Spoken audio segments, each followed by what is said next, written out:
ಜಾತಿ ನಿಂದನೆ ಕೇಸ್ನಲ್ಲಿ ಜಾಮೀನು ಪಡೆದುಕೊಂಡಿದ್ದ ಮುನಿರತ್ನಗೆ ಅತ್ಯಾಚಾರ ಕೇಸ್ ಕಂಟಕವಾಗಿ ಪರಿಣಮಿಸಿದೆ. ಜೈಲಿನಿಂದಲೇ ಮುನಿರತ್ನರನ್ನ ಬಂಧಿಸಿರುವ ಪೊಲೀಸರು 10 ಗಂಟೆಗಳ ಕಾಲ ವಿಚಾರಣೆ ನಡೆಸಿದ್ದಾರೆ.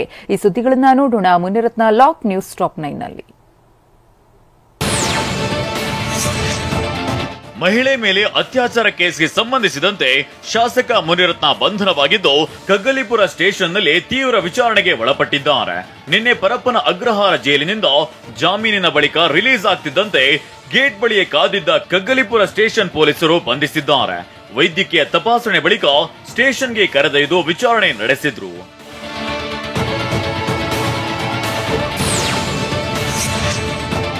ಕಗ್ಗಲೀಪುರ ಪೊಲೀಸ್ ಸ್ಟೇಷನ್ನಲ್ಲಿ ಶಾಸಕ ಮುನಿರತ್ನಗೆ ಪೊಲೀಸರು ಸುದೀರ್ಘ ವಿಚಾರಣೆ ನಡೆಸಿದ್ರು.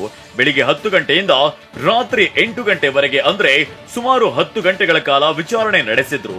ನಿಮಗೆ ಸಂತ್ರಸ್ತೆ ಯಾವಾಗಿನಿಂದ ಪರಿಚಯ, ಸಂತ್ರಸ್ತೆ ಆರೋಪಗಳು ನಿಜಾನ, ಎಲ್ಲೆಲ್ಲಿ ಕರೆದೊಯ್ದು ಅತ್ಯಾಚಾರ ನಡೆಸಲಾಗಿದೆ ಅಂತೆಲ್ಲ ಪ್ರಶ್ನೆಗಳ ಸುರಿಮಳೆಗೆದ್ದಿದ್ದಾರೆ.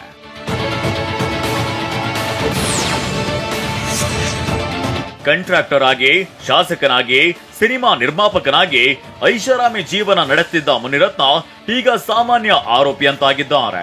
ರೇಪ್ ಕೇಸ್ನಲ್ಲಿ ಕಗ್ಗಲೀಪುರ ಪೊಲೀಸ್ ಸ್ಟೇಷನ್ನ ಸೆಲ್ನಲ್ಲಿರೋ ಮುನಿರತ್ನ ನಿನ್ನೆ ರಾತ್ರಿ ಚಾಪೆ ಮೇಲೆ ನಿದ್ರಿಸಿದ್ದಾರೆ.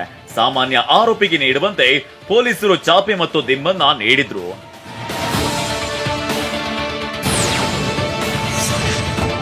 ಮುನಿರತ್ನ ವಿರುದ್ಧ ಅತ್ಯಾಚಾರ ಕೇಸ್ ದಾಖಲಾಗಿರೋದ್ರಿಂದ ಕೃತ್ಯ ನಡೆದ ಸ್ಥಳ ಮಹಜರು ವೈದ್ಯಕೀಯ ಪರೀಕ್ಷೆ ನಡೆಸುವ ಅಗತ್ಯವಿದೆ. ಹೀಗಾಗಿ ಕೋರ್ಟ್ಗೆ ಹಾಜರುಪಡಿಸಿ ಮತ್ತೆ ವಶಕ್ಕೆ ಪಡೆಯುವ ಸಾಧ್ಯತೆ ಇದೆ. ಇಂದು ಬೆಳಿಗ್ಗೆ 10 ಗಂಟೆಗೆ ಮುನಿರತ್ನರನ್ನ ಪೊಲೀಸರು ಕೋರ್ಟ್ಗೆ ಕರೆದೊಯ್ಯಲಿದ್ದಾರೆ.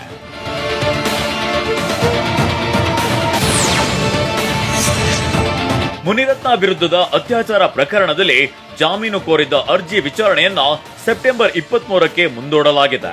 ಮತ್ತೊಂದು ಕಡೆ ದೂರುದಾರೆ ಮಹಿಳೆಯನ್ನ ರಾಮನಗರ ಜಿಲ್ಲೆಯ ರೆಸಾರ್ಟ್ಗೆ ಕರೆದೊಯ್ದು ಮಹಜರು ನಡೆಸಲಾಗಿದೆ.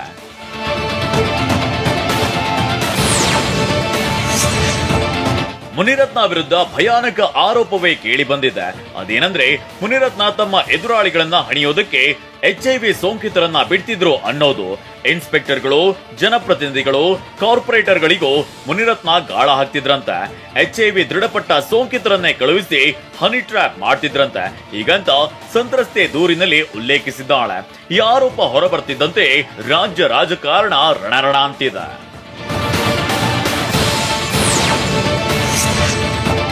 ಮುನಿರತ್ನ ಬಿಜೆಪಿ ನಾಯಕರ ವಿರುದ್ಧವೇ ಏಡ್ಸ್ ಅಂಟಿಸೋದಕ್ಕೆ ಯತ್ನಿಸಿದ್ದ ಅಂತ ರಾಜ್ಯ ಕಾಂಗ್ರೆಸ್ ಟ್ವೀಟ್ ಮಾಡಿ ಹೊಸ ಬಾಂಬ್ ಸಿಡಿಸಿದೆ.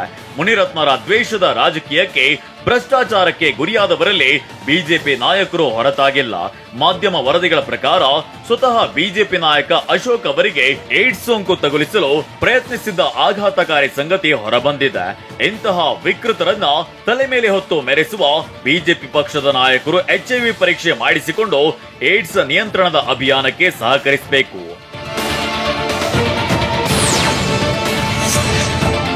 ಮುನಿರತ್ನ HIV ಸೋಂಕಿತರನ್ನ ಹನಿ ಟ್ರಾಪ್ಗೆ ಬಿಡ್ತಿದ್ದ ಅನ್ನೋ ವಿಚಾರ ಕಿವಿಗೆ ಬಿತ್ತು ಕಾಂಗ್ರೆಸ್ ನಾಯಕರು ಕಣ್ಣು ಕೆಂಪಗಾಗಿದೆ.